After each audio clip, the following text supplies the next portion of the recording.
lose things, you lose things. They're just things.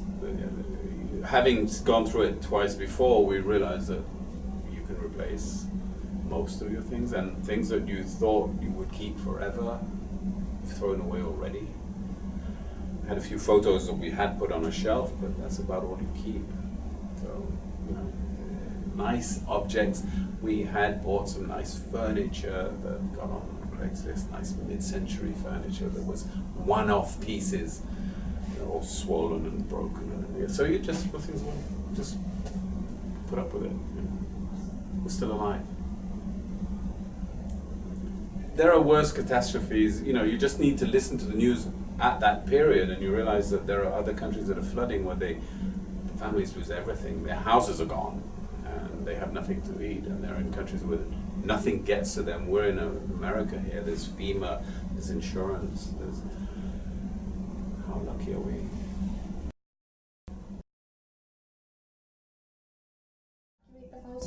Well, at first, again, we didn't know how high. But that's the thing is, when you see it coming, you of course don't know where it's going to stop. So at first we did, while you're relatively dry, we just got up onto the counters, but it kept on rising, and then 2 feet is about 6 inches below the top of the counter. So we spent the night on there, and sleeping on a kitchen counter is not great. It's a little cold. And it's a little short. My legs were sticking. But the expectation is it's going to keep on going, and then once it hits the counter, you really do have to go, and then you're in water that's high, quite waist high. And outside, the house is always a little higher than the outside, so if you go out, it's going to be chest level. So there's a point where you've got to decide, do you stay or not? And as it turned out, it stopped at 2 feet, but we were already moved up onto the roof. So I'd put the ladder already out there, and we would just walk out to the roof.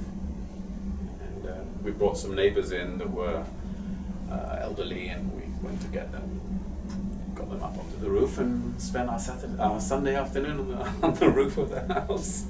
What was that like? Was it raining? No, there was a little bit of a lull in the rain, and it was okay. There were boats driving around everywhere, the airboats, probably the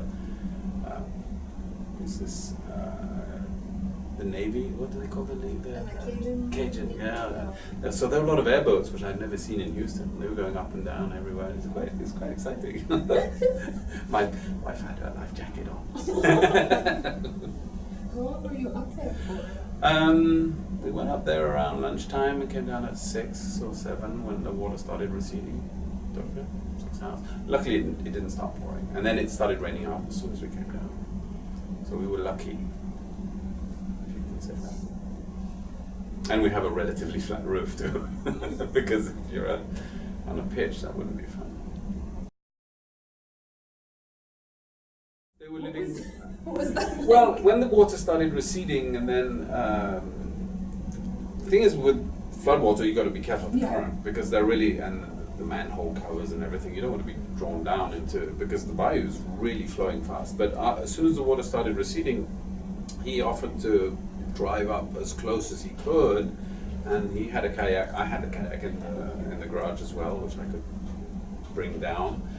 And we evacuated. He came over, and we evacuated into kayaks, which is quite an experience. Going up your street, you're in a kayak and looking at the houses. It's actually quite fun.